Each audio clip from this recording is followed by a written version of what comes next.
I feel like I shouldn't even go on after that. Like, okay, I'm done. Thank you very much. Good night. Leadership matters. It does matter. I've got 15 minutes, so I am doing short attention span theater for you today. Here's what I've done. I have drawn my presentation for you rather than do PowerPoint slides because there's so much PowerPoint out there. I decided to hand draw this full flip chart full of images, and we're going to slap them up on the wall over here as I spit out the ideas. Also, please don't leave the room if you're interested without getting the mind map that I drew of this talk. By the way, this isn't a talk that I do everywhere. I just created this for you. So soak it up, and it may not be what you expect, but here's the deal. I have worked with more than 100 not-for-profit organizations all around the country, most of them in this community. I've seen it done right, and I've seen it done wrong. Most of these organizations I work with at the board level or at the executive level, trying to help them to make good decisions for their organizations. Some of them I just come in and get them jazzed up and send them out into the streets to do what they do. But I've gotten a chance to see what works and what doesn't. And so what I'm going to do is share with you now what are really the 12 principles that I think drive the traits of the greats, the not-for-profit organizations and the for-cause organizations that are doing it right. And this is what they're doing right. So John Bustecker is going to help me by being my paper hanger, so give it up to John. Yeah, nice. There you go. The Vanna White of the night, ladies and gentlemen. So getting into this really quick. Number one, and this should be, if you forget everything else I say to you tonight, remember this. Relationships are everything, Relationships are more important than leadership. Because if you have the right relationships, you can make anything happen. And the best organizations out there put these relationships first over transactions. Why? Transactions get you stuff. But if your relationships are based on transactions and you screw stuff up, that relationship goes away. So you need to build your relationship. And we're not just talking with anybody, with your stakeholders. Stakeholders, as I define them, are people who can make or break the success of your efforts or your organization. You need to know who all of these people are, and you need to choose them, target them, make friends with them, make them love you. You know what's better than charming a gift out of somebody? Having them give it to you because they love you already, because they understand what you do and where you're coming from. So don't forget this, lifetime value of the people that you're associating with. This is critical. It's not a drop in the bucket. Every person you encounter can bring their lifetime values to you and your organization. Focus on that, because that long run is what is sustainability. And raise your hand if you're seeking sustainability. Okay? Good people. We're on the same page. Take it, John. Rip it. All right. Give it up for John. Really good. All right. 2, Simon Sinek has this beautiful speech. It's a TED Talk, and it's all about the why. I'm just going to touch on this, but it's brilliant enough that I have to touch on this. The best organizations out there are completely connected to the why we exist. They have their CAB speeches. Here's the condition. Here's the action we're taking. And here's the benefit of that action. They're drawing it all back to the why. It's not just the CEO spouting the mission statement. Raise your hand if you know the mission statement of your organization by heart. Okay, keep your hand up if you like that mission statement. Okay, good. And there are a number of you that put your hands down as well. Okay, here's the deal. The why should be caught in that mission statement. That should be the only question you answer with your mission. Why do we exist? How do we expect to change this world? That's your vision. Okay, so connect to the why. You not only want to connect into it, you want to know it, you want to share it, you want to be it. Your why is who you are, and every employee in your organization, every volunteer, every board member needs to exude that why. Take it, John. We're going to work them hard and hang them up wet tonight. Not-for-profits, listen to me. Stop it with the 5Ks and the galas with the breakfast asks. All right? Look, if you want to stand out, stand out. This is needle in a haystack, so you better make your needle neon. And that means you need to find a way to show the world why and how your organization is different and why they should care. We are in a world of unprecedented stimulation for our brains, our eyes, our attention is being dragged in all these directions. And if you don't stand out, you can just shut up because you're just saying the same thing as everybody else in the world, and nobody really wants to hear more of that. How about a 5K dance? Why hasn't somebody tried that? Let's dance down the streets of Orlando and raise money that way, right? Let's find some creative ways to make our organizations stand out. And by the way, I think this is a bad example, apples and oranges. It's like it's different as apples and oranges. What do you mean, round fruit? Let's talk about like oranges and octopi. That's the plural of octopus, ladies and gentlemen. Thank you.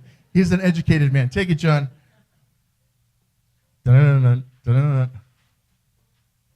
Up the top, straight up the top. There you go. Yeah, woohoo, he can be taught. Awesome. That's what he gets for making fun of my sweating. I'm going to make fun of him this whole talk.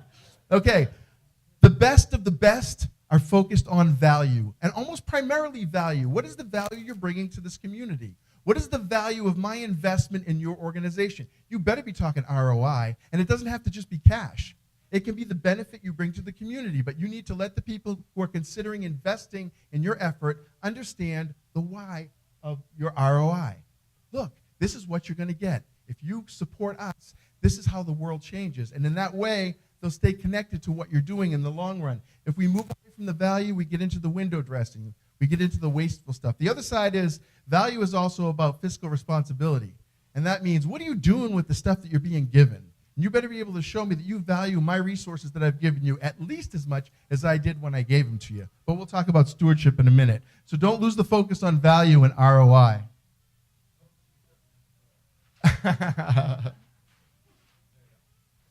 He probably hears that joke every time a siren goes by. All right. These great organizations know what's critical all the time. They always keep their eye on the ball. They never take their eye off of it. When I work with these organizations, one of the first exercises I do is something called identifying your critical success factors. That is identifying all of the efforts that can make or break the success of your organization. If we do these things, they significantly contribute to our success. If we fail to do these things or we do these things poorly, we cease to exist. If you can't identify all of those things right now, you go back to your office and you identify them with your team, because these are the things that can kill your organization. And these are the things that you need to be wrapping your goals around.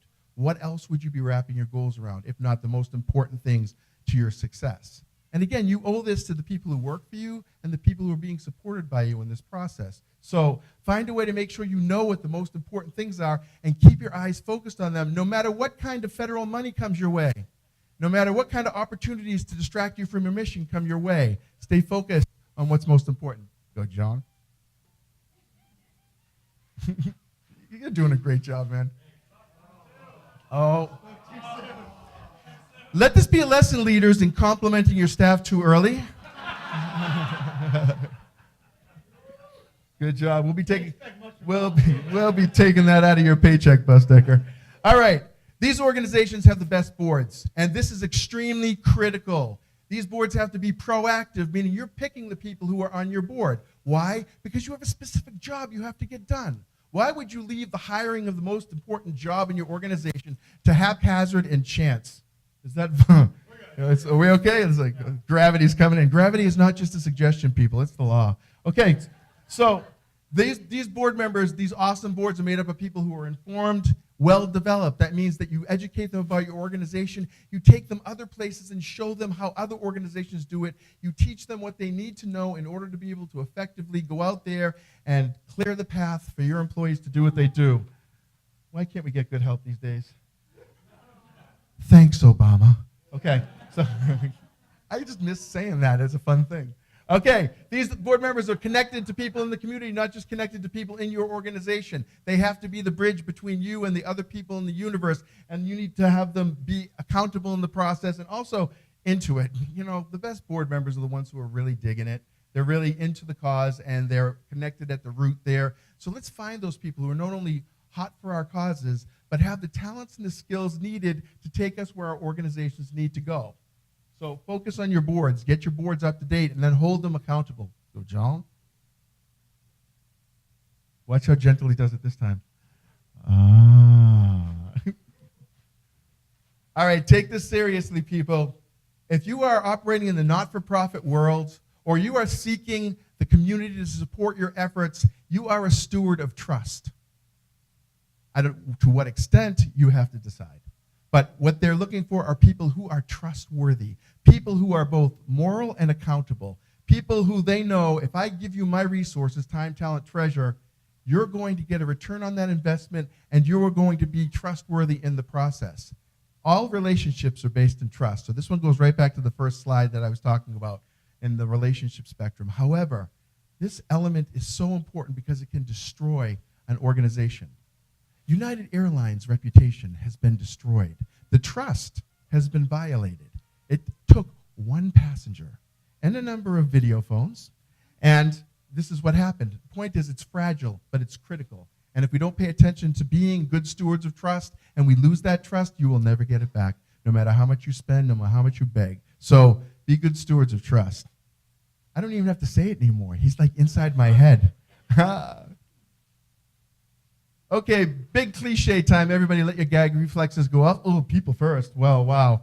Guess what? The best organizations I've ever encountered out there put their people first. Their volunteers, their employees, they treat them like they're at the top of the pyramid. I always thought that the organizational charts, those funny little charts, were upside down because the most important people in the organization should be the ones closest to the people you're serving. I mean, that seems to make sense. Who should you treat the best? The people who are furthest away from your customers or the people who are closest and have the greatest opportunity to make or break that relationship? I say the people who are closest. And that includes your volunteers. So what we need to do is make sure that we're taking these people, training them, developing them, listening to them when they come back and tell you, these are the things that need to be changed. These are the things that our market is asking for. So if we put people first on all levels, and guess what? You do that to your people inside the organization, how do you think they're going to treat people outside your organization? This is like parenting. Show me yourselves, parents, people.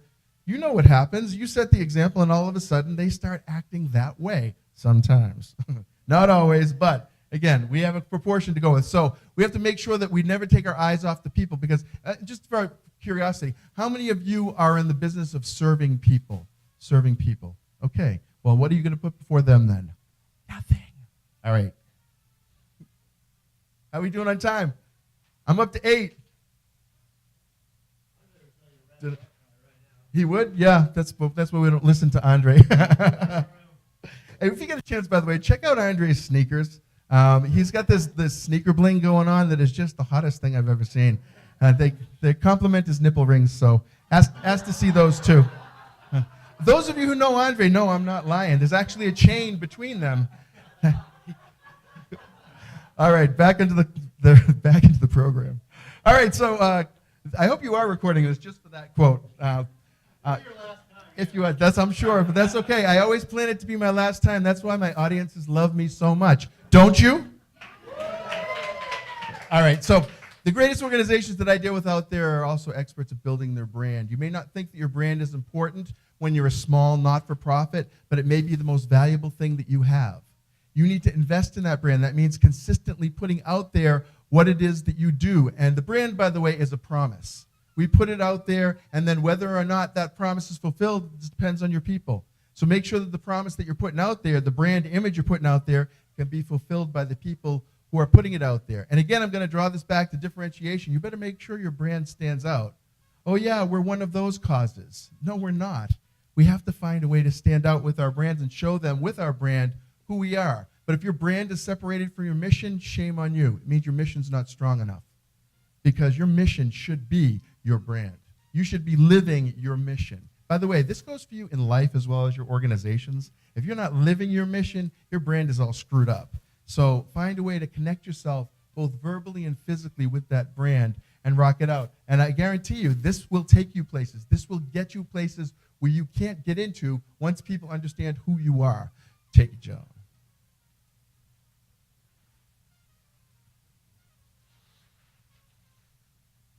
The biggest issue in every organization that I've ever worked with, and I work with all kinds of organizations. I work with NASA.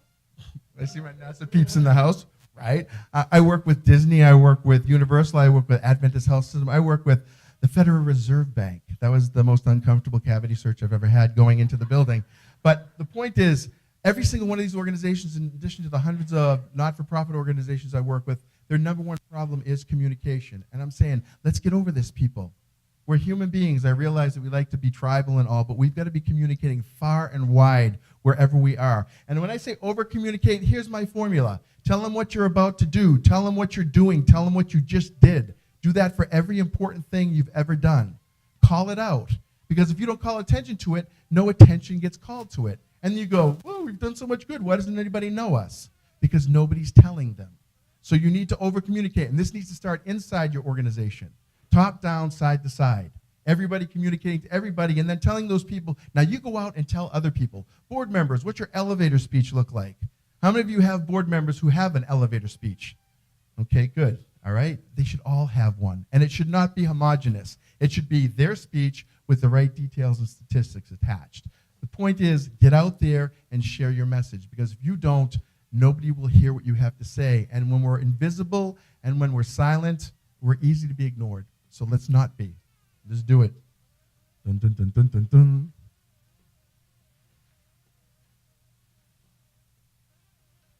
If I hear one more not-for-profit organization talk about their competitors, I'm going to slap them. There are not competitors out there in the not-for-profit world, in the world of people doing good. I'm saying this as the guy that launched MD Anderson Cancer Center Orlando into this market while Florida Hospital was launching the Walt Disney Cancer Institute. And we started this whole thing of, well, we're not fighting Florida Hospital, we're all fighting cancer. And this is the attitude that we should be taking. And I'm going to talk to you more about this concept later, but let's get out of this concept of we've got competition and start looking for the people in this community that we can collaborate with, the people with complementary skills. How about the people who do things better than your organization does? When I encounter organizations that do things better than I do, you know what I do? I go, I watch them, I steal their stuff. I will adapt it. You know, Picasso says good artists copy, but great artists steal. I don't steal the words or the pictures, I steal the spirit of it, and I apply it to my world. And we've got to be focusing on this. And guess what? If they're willing to share with me, I won't steal it. I'll give you something from me too. But I think that's the way we work best, when we collaborate, when we go to somebody else and say, I have this and it's awesome, and you have that and it's awesome. Let's put them together. Like sex, people. Okay, so good. I can tell if there's some of you who are against sex in the room. That's good to know. Thank you very much. Nobody told me about the asexual contingent of this particular organization. All right, John, take it. We're almost toward the end of this phase of my life. Last two. The best organizations that I've ever encountered out there take what they've got and they do amazing things with that stuff. They don't just complain about the fact that they don't have enough. They take what they've got and they rock it out. Go ahead and take that one too, John. I want to just give you one parting thought, if you will. You all recognize this piece of art, right? Yeah, it's the Mona Lisa, but it's not the Mona Lisa by Leonardo da Vinci. This is the Mona Lisa by an artist by the name of Tadeko Akawa. Tadeko Akawa made this Mona Lisa out of 64 strategically burnt pieces of toast. I'm not kidding you. This is made of burnt toast. It's a smaller version. And it's not, now let me ask you this. How many of you have too much budget? I just have too much cash lying around it. Or too many great employees that you're paying for right now? Or you just have so much great equipment and office space? Anybody? All right, well, here's your example, folks. Tadeko Akawa, the guy had burnt toast, and he made the Mona Lisa. Now, that begs the question, what kind of art are you making with what you've been given? You have more than burnt toast, don't you? So what are you doing with that burnt toast that you've been given? What kind of art are you creating? I think we have no right to ask for more from any of our donors or anyone who's paying into our system unless we prove to them that we're doing magnificent things with the things that they've given us. So instead of crying about what you don't have, take a look at what you do have and apply it in a different way, in a way that will make your supporters, your stakeholders, the people you need to keep your organization alive and thriving, stand up and take notice and be willing to give you more. That is all I have to share with you for this part of the program. So thank you very much for listening to what I have to say. Yes. Oh, wait. Oh, that was it?